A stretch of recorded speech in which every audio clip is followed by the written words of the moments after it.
ವಕ್ಫ್ ವಿಚಾರ ಈಗ ಹಲವು ಭೀತಿಗಳನ್ನ ಉಂಟು ಮಾಡ್ತಾನೆ ಇದೆ. ಸರ್ಕಾರ ಎಷ್ಟೇ ಸಮಜಾಯಿಸಿಯನ್ನ ಕೊಟ್ಟರೂ ಕೂಡ ಇದು ಯಾವುದೂ ಕೂಡ ಆಗೋ ಲಕ್ಷಣಗಳು ಕಾಣಿಸ್ಕೊಳ್ತಾ ಇಲ್ಲ. ಸೊ MLA MLC ಗಳ ಬುಡಕ್ಕೆ ಈಗ ವಕ್ಫ್ ಬಿಸಿ ಬಂದಿದೆ. ಅಯ್ಯೋ ಬರ್ಲಿ ಬಿಡಿ ಪಾಪ, ಏನ್ ಮಾಡಕ್ಕಾಗತ್ತೆ, ಹೆಂಗಾದ್ರೂ ಅವರನ್ನ ಸಮಜಾಯಿಸಿ ಮಾಡ್ಕೊಂಡು ಅವ್ರ ಪರವಾಗಿ ಮಾತಾಡ್ಕೊಂಡು ಹೋಗ್ತಾರಲ್ವಾ, ಮಾತಾಡ್ಕೊಂಡು ಈಗ ಗೊತ್ತಾಗತ್ತೆ ಅವ್ರವ್ರ ಬುಡಕ್ಕೆ ಬಂದಾಗ. ಲಿಂಗಸಗೂರು ಶಾಸಕ ಮಾನಪ್ಪ ವಜ್ಜಲ್, ಕಾಂಗ್ರೆಸ್ನ MLC ಶರಣಗೌಡ ಬಯಾಪುರ್ಗೆ ಈಗ ಬಿಸಿ ತಟ್ಟಿದೆ. ವಜ್ಜಲ್ ಪುತ್ರ ಆಂಜನೇಯ ವಜ್ಜಲ್ಗೆ ಸೇರಿದಂತ 1 ಎಕರೆ ಜಮೀನು ಕೂಡ ಮುದಗಲ್ಗೆ 242.7 ಇದೆ ಅಲ್ಲ, ಈ ಪಹಣಿಯಲ್ಲಿ ವಕ್ಫ್ ಆಸ್ತಿ ನಮೂದಾಗಿದೆ. ಸೊ 2016-17ರಲ್ಲಿ ಖರೀದಿಸಿದಂತ ಜಮೀನಿನಲ್ಲಿ ವಕ್ಫ್ ಹೆಸರು ನಮೂದಾಗಿದೆ. ತಹಶೀಲ್ದಾರ್ ಲಿಂಗಸಗೂರು ಎಸಿಗೆ ಈಗ ಶಾಸಕರು ಮಾಹಿತಿಯನ್ನ ನೀಡಿದ್ದಾರೆ. ನಿಮ್ ಬುಡಕ್ ಬಂದಾಗೆ ಅನ್ಸುತ್ತೆ ಸರ್, ನಾವು ಅನ್ಕೊಳ್ತಾ ಇದ್ವಿ ಇಲ್ಲಿಯವರೆಗೂ ರಾಜಕಾರಣಿಗೆ ಹೇಳಕ್ಕೆ ಯಾಕೆ ಬಂದಿಲ್ಲ, ಇದು ಬರೀ ರೈತರು, ದೇವಸ್ಥಾನ, ಮಠ ಇವುಗಳಿಗೆ ಮಾತ್ರ ಬರ್ತಾ ಇತ್ತು. ಯಾಕೆ ಶಾಸಕರು, ಸಂಸದರು, MLCಗಳು ಇವ್ರಿಗೆ ಯಾರಿಗೂ ಬಿಸಿನೇ ತಟ್ತಿಲ್ವಲ್ಲ ರಾಜಕಾರಣಿಗಳಿಗೆ? ಡಿಫೆನ್ಸಿವ್ ಮೋಡಲ್ ಏನಾದರೂ ವಕ್ಫ್ನವ್ರು ಇದಾರ ಇವ್ರ ವಿಚಾರದಲ್ಲಿ ಅಂತ ಅನ್ಕೊಳ್ತಾ ಇದ್ವಿ. ಬಟ್ ಫೈನಲ್ ಈಗ ಆಗಿದೆ. ಇನ್ನು ಶರಣಗೌಡ ಬಯಾಪುರ ಹೆಸರಿನ ಜಮೀನಿನ ಪಹಣಿಯಲ್ಲಿ ವಕ್ಫ್ ಹೆಸರು ಈಗ ತಗಲಾಕೊಂಡಿದೆ. ಸರ್ವೆ ನಂಬರ್ 242/4ರ 1 ಎಕರೆ ಜಮೀನು 2007-8ರಲ್ಲಿ ಖರೀದಿಸಿದ್ರು ಬಯಾಪುರ ಅವರು. ಈಗಾಗಲೇ ಜಮೀನು NA ಮಾಡಿಸಿದ್ದಾರೆ MLC.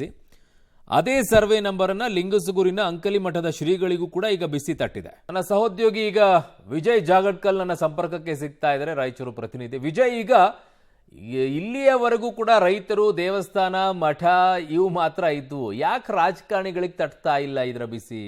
ವಕ್ಫ್ನವ್ರು ಏನಾದರೂ ರಾಜಕಾರಣಿನ ಮುಟ್ಟಿದ್ರೆ ತಗಲಾಕೊಳ್ತೀವಿ, ಬೇಡ ಇವ್ರನ್ನ ಮಾತ್ರ ಮುಟ್ಟೋಣ ಅಂತ ಇದ್ದಂಗಿತ್ತು. ಈಗ ಇವ್ರಿಗೂ ಬಿಸಿ ಮುಟ್ತು, ಈಗ ಎಚ್ಚೆತ್ಕೊಂಡ್ರ ಇವರೆಲ್ಲ ಅಂತ?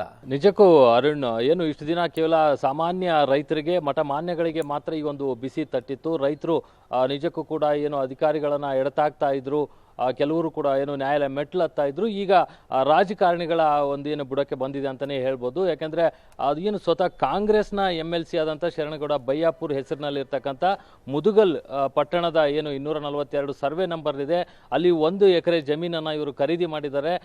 ಈಗಾಗಲೇ ಖರೀದಿ ಜೊತೆಗೆ ಅದನ್ನು NA ಮಾಡಿದ್ದಾರೆ. ಅದನ್ನು ಪ್ಲಾಟ್ಗಳನ್ನ ಮಾಡಲಿಕ್ಕೂ ಕೂಡ ಅವರು ಮುಂದಾಗಿರುವಂಥದ್ದು. ಅದಕ್ಕೆ ಸಂಬಂಧಪಟ್ಟಂಥ ಎಲ್ಲ ದಾಖಲೆಗಳನ್ನು ಕೂಡ ಅವರು ಸಿದ್ಧ ಮಾಡ್ಕೊಂಡಿದ್ದಾರೆ. ಆದರೆ ಅವರ ಪಹಣಿಯಲ್ಲಿ ಈಗ ವಕ್ಫ್ನ ಆಸ್ತಿ ಇದು ಅನ್ನುವಂಥದ್ದು ನಮೂದಾಗಿದೆ. ಜೊತೆಗೆ ಲಿಂಗಸಗೂರು ಶಾಸಕರಾದಂಥ ಮಾನಪ್ಪ ವಜ್ಜಲ್ ಅವರ ಪುತ್ರ ಆಂಜನೇಯ ಹೆಸರಿನಲ್ಲಿರ್ತಕ್ಕಂಥ 1 ಎಕರೆ ಜಮೀನಲ್ಲೂ ಕೂಡ ಇದು ವಕ್ಫ್ ಆಸ್ತಿ ಅನ್ನುವಂಥದ್ದು ನಮೂದಾಗಿದೆ. ಇದನ್ನ ಯಾವಾಗ ಈ ವಕ್ಫ್ನ ಒಂದು ವಿವಾದ ವಿಚಾರಗಳು ಹೊರಗೆ ಬಂತು, ಆಗ ಇವರು ಯಾಕಂದ್ರೆ ಇವರು ಇನಾಮ್ ಭೂಮಿ ಇತ್ತು, ಅದು ಮುಂಚಿತವಾಗಿ ಆ ಇನಾಮ್ ಭೂಮಿಯನ್ನು ಇವರು ಬೇರೆ ಖರೀದಿದಾರರಿಂದ ಅಂದರೆ ಮಾರಾಟಗಾರರಿಂದ ಖರೀದಿಯನ್ನು ಮಾಡಿದ್ರು.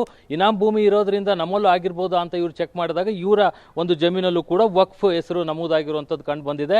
ಈಗಾಗಲೇ ವಜ್ಜಲ್ ಅವರು ಇದರ ವಿರುದ್ಧ ನಾನು ಹೋರಾಟ ಮಾಡ್ತೀನಿ ಅನ್ನುವಂಥದ್ದನ್ನು ಹೇಳ್ತಾ ಇದ್ದಾರೆ. ಜೊತೆಗೆ ಲಿಂಗಸಗೂರು ತಹಸೀಲ್ದಾರ್ ಹಾಗೂ ಸಹಾಯಕ ಆಯುಕ್ತರಿಗೂ ಕೂಡ ಇದ್ರ ಬಗ್ಗೆ ತಮ್ಮ ದಾಖಲೆಗಳೆಲ್ಲವನ್ನ ಕೊಟ್ಟಿದ್ದಾರೆ. ಕೂಡಲೇ ನಂದು ಏನು ಈ ಒಂದು ವಕ್ಫ್ ಅಂತ ನಮೂದಾಗಿದೆ ಅದನ್ನು ಸರಿಪಡಿಸಿಕೊಡ್ಬೇಕು ಅನ್ನೋಂಥದ್ದನ್ನು ಹೇಳಿದ್ದಾರೆ. ಇನ್ನು ಶರಣಗೌಡ ಬಯ್ಯಾಪುರ್ ಅವರು ಅದನ್ನು ಡಿಫೈನ್ ಮಾಡ್ಕೊಂತಿರುವಂಥದ್ದು ಕೇವಲ ನಮ್ಮ ಭೂಮಿಗೆ ಮಾತ್ರ ಆಗಿಲ್ಲ, ರಾಜ್ಯದಲ್ಲಿ ಬಹುತೇಕ ಕಡೆ ಆಗಿದೆ. ಯಾವುದೇ ರೈತರಿಗೆ ಅನ್ಯಾಯಕ್ಕೆ ನಾವು ಬಿಡೋದಿಲ್ಲ, ಎಲ್ಲವೂ ಇದು ಸರಿ ಹೋಗುತ್ತೆ ಅನ್ನುವಂಥದ್ದನ್ನು ಅವರು ಶರಣಗೌಡ ಬಯ್ಯಾಪುರ್ ಅವರು ಹೇಳ್ತಿರೋದು. ಯಾಕಂದ್ರೆ ಅವರು ಕಾಂಗ್ರೆಸ್ನ MLC ಆಗಿರೋದ್ರಿಂದ. ಇದರ ಜೊತೆಗೆ ಈ ಒಂದು 242 ಸರ್ವೆ ನಂಬರ್ ಏನಿದೆ, ಇದು ಟೋಟಲ್ 30 ಎಕರೆ ಇದೆ. 30 ಎಕರೆಯಲ್ಲಿ ಬರ್ತಕ್ಕಂಥ ಉಳಿದ ರೈತರ ಒಂದು ಪಹಣಿಯಲ್ಲೂ ಕೂಡ ಈ ವಕ್ಫ್ ಹೆಸರು ಬಂದಿರುವಂಥದ್ದು. ಜೊತೆಗೆ ಏನು ರಾಯಚೂರಿನ ಲಿಂಗಸಗೂರು ಭಾಗದಲ್ಲಿ ಇರ್ತಕ್ಕಂಥ ಒಂದು ಪ್ರಸಿದ್ಧ ಮಠ ಅಂಕಲಿ ಮಠ ಇದೆ, ಆ ಅಂಕಲಿ ಮಠದ ಶ್ರೀಗಳದು ಕೂಡ ಇಲ್ಲಿ 19 ಗುಂಟೆ ಜಮೀನಿದೆ.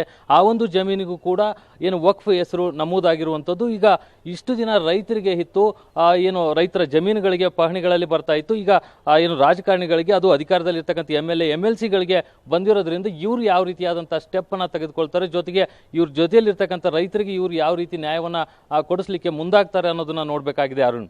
ಓಕೆ ವಿಜಯ್, ನಿಮ್ಮೆಲ್ಲ ಮಾಹಿತಿಗೆ ಧನ್ಯವಾದಗಳು.